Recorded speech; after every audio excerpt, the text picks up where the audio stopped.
5 योगासन for good digestion. नमस्कार, जीवन कोश पर आपका स्वागत है। दोस्तों, आज हम बात करेंगे उन 5 योगासनों की जो कि आपके पाचन तंत्र के लिए, आपकी डाइजेशन के लिए काफी लाभकारी होते हैं। पवन मुक्तासन। सबसे पहले आपको एक मैट लेना है। मैट पर आपको सीधा इस तरह से लेट जाना है। आप पैर सीधे भी रख सकते हैं और इस तरह से मोड़ के भी रख सकते हैं। अब श्वास को अंदर खींचते हुए अपनी नीज को इस तरह से फिंगर्स को लॉक करते हुए शिन बोन से पकड़ते हुए अंदर की ओर खींचना है, प्रेस करना है और श्वास को बाहर की ओर छोड़ देना है। कुछ देर रुकने के बाद आपको फिर से श्वास लेना है और फिर अपनी गर्दन को इस तरह से उठाते हुए या तो चिन या फिर आपको अपना फॉरहेड लगाना है। फिर श्वास लेंगे और धीरे से श्वास को छोड़ते हुए वापस अपनी स्थिति में। अब बताते हैं कि जिनको नी पेन है, नी पेन में आपको यहां से नहीं फिंगर लॉक करना है, यहां से नहीं पकड़ना है। नी पेन वालों को अपनी लेग्स को एल शेप में रखना है, 90 डिग्री के एंगल में, और नीचे से फिंगर लॉक करते हुए इस तरह से प्रेस करना है। उनको ज्यादा नी बिल्कुल अंदर बिल्कुल मोड़ने नहीं है, एल शेप से बाहर नहीं जाना है। इस तरह से रखते हुए सेम कर सकते हैं। अगर आपको सर्वाइकल है तो आपको गर्दन नहीं उठानी है, नीचे ही रखना है। नहीं है आपको सर्वाइकल, नेक में पेन नहीं है या कोई शोल्डर में पेन नहीं है, तो आप गर्दन को इस तरह से उठा सकते हैं। जितना हो सके आपको होल्ड रखना है। 10 सेकेंड, 20 सेकेंड, 30 सेकेंड, 1 मिनट तक भी आप आसन को होल्ड रख सकते हैं और आराम से उठ के आप लोग बैठ जाएं। वीरभद्रासन पार्ट 1। तो सबसे पहले शुरू करते हैं। सामने बिल्कुल सावधान की स्थिति में आपको खड़ा होना है, दोनों पैर मिले हुए। अगर दिक्कत है खड़े होने में तो आप हल्का सा गैप रख सकते हैं। उससे सावधान की स्थिति में खड़ा होना है। अब आपको ये जो पैर है अपने इस साइड, मतलब बिल्कुल लेफ्ट साइड की तरफ मोड़ देना है और ये राइट लेग आपको पीछे की तरफ पुश करना है। जो आपकी टो है वो 90 डिग्री नहीं रखनी है आपको, वो थोड़ी सी टिल्ट रहेगी इस तरह से। आगे वाला पैर को एडजस्ट करने के लिए आप अपने पोस्चर को चेक कीजिए। जो गैप है वो 4 फीट तक हो सकता है। अब अपने हाथ को इस तरह से ऊपर ले जाना है और नीचे आपको डीप लंज, मतलब आपको जो लेग है वो 90 डिग्री के एंगल में इस तरह से टिल्ट कर देना, मतलब नीचे डाउन कर देना है। और जो बैक लेग है ट्राई करना है कि आपकी हील जो है ज्यादा ऊपर ना है, इस तरह से आप कर सकते हैं। और नी अगर आप इस तरह से कर देंगे आपका नी बहुत ज्यादा ट्विस्ट हो जाए, क्योंकि ये फ्रंट पोज है इस टाइम, तो आपको पैर इसी तरह से आगे की ओर हल्का सा टिल्ट करना है 45 डिग्री के इस तरह के एंगल में।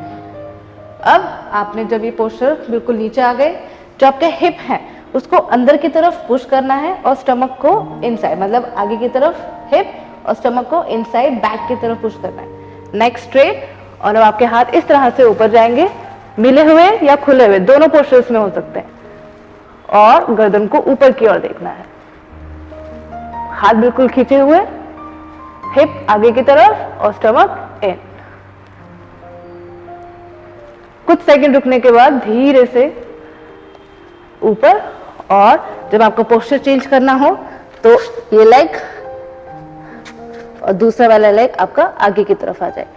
पोस्चर का पूरा ध्यान रखेंगे, इनहेल करते हुए और एक्सहेल करते हुए नीचे की तरफ आना है आपको। ध्यान रखेंगे बैक की तरफ आंख बिल्कुल ना करें, हल्का सा इन,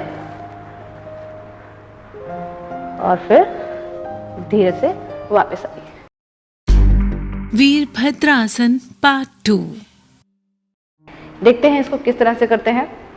सेम पोस्चर रहेगा, आपको दोनों पैर सावधान की स्थिति में खड़े होने हैं। अब उसके बाद आपको जो पैर है ये बाहर की तरफ, लेफ्ट लेग आपको बाहर की तरफ करना है और राइट लेग पीछे की ओर 4 फीट की दूरी पर ले जाना है। अब आपका जो टो है राइट लेग का वो सीधा इस तरह से बाहर की ओर होना चाहिए, अंदर की ओर नहीं रहेगा, बाहर की ओर एकदम 90 डिग्री के एंगल में, और आगे वाला भी नी के साथ 90 डिग्री के एंगल में बाहर की तरफ। नी को इस तरह से आप बेंड करने के बाद पूरा नीचे की तरफ जाना है। इस तरह से आप देख सकते हैं। अब ये जो नी है आपकी टो से, कई लोग गलती करते हैं ये टो से आगे तक ले जाते हैं और इस तरह से स्ट्रेच करते हैं, ये नहीं करना है। आपको ध्यान रखना है जो आपका नी है वो बिल्कुल 90 डिग्री के एंगल में बने और आपका ये पैर बिल्कुल बाहर की तरफ। अब दोनों हाथों को फैलाना है इस तरह से, नेक्स्ट सामने, या फिर आपको हाथ को देखते हुए इस तरह से नीचे की ओर पुश करना है। आपके हिप अंदर की ओर और स्टमक पीछे बैक की तरफ मिलता हुआ होना चाहिए। आपकी जो आर्म्स हैं शोल्डर से बिल्कुल पैरेलल होनी चाहिए और यहाँ पर आपको मेंटेन करना है 30 से 60 सेकंड तक।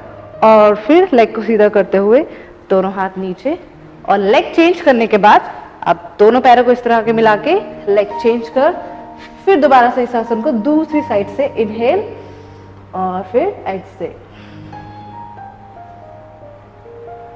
वापस आते हुए हाथ नीचे और रिलैक्स। पश्चिमोत्तानासन। तो चलिए शुरू करते हैं। सबसे पहले आप मैट ले लीजिए एक और अपने पैरों को इस तरह से सामने की ओर फैला लीजिए और दोनों पैर मिले होने चाहिए। कमर को सीधा कीजिए, दोनों हाथ साइड में रख के आपको कमर को ज्यादा सीधा रखना है। उसके बाद आपको दोनों हाथों को ऊपर की ओर ले जाना है और स्पाइन को ऊपर की ओर खींचते हुए, दोनों हाथों को ऊपर की ओर खींचते हुए नीचे की ओर आना है। आपको अपनी स्पाइन को ज्यादा से ज्यादा सीधा रखने का ट्राई करना है और उसी स्पाइन, लॉन्ग स्पाइन के साथ आपको इस तरह से नीचे आकर कुछ देर के लिए अपने फॉरहेड को घुटनों पर लगाना है।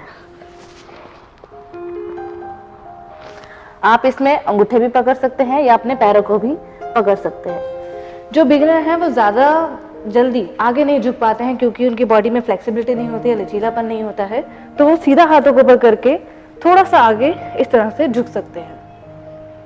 जितना आपकी यथाशक्ति, मतलब जितना आप झुक सकते हैं उतना आप आगे जाएं। फिर धीरे धीरे कुछ दिन बाद आप धीरे धीरे अपने आप को और नीचे ले जाने का पूरा ट्राई करें। अर्धमतेन्द्रासन।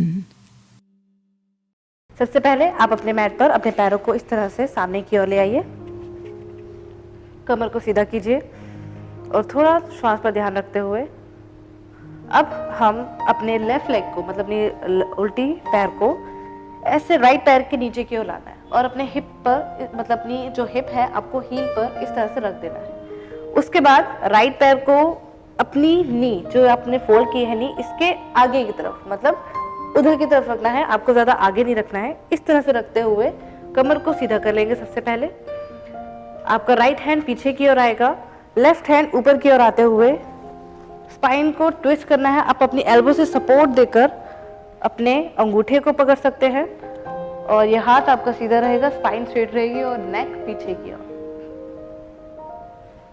जब आप शुरू करते हैं तो आपको इनहेल करना है, पीछे आते हुए आपको एक्सहेल कर देना है। श्वास नॉर्मल रखनी है।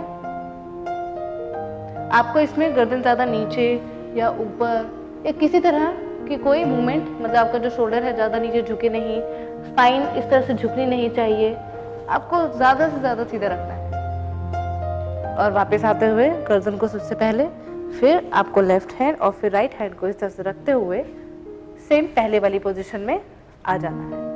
आशा करते हैं आज की ये खास जानकारी आपको पसंद आई होगी और अगर ये जानकारी पसंद आई है इसे लाइक करें, शेयर करें, सब्सक्राइब करें जीवन कोश को और देखते रहें जीवन कोश।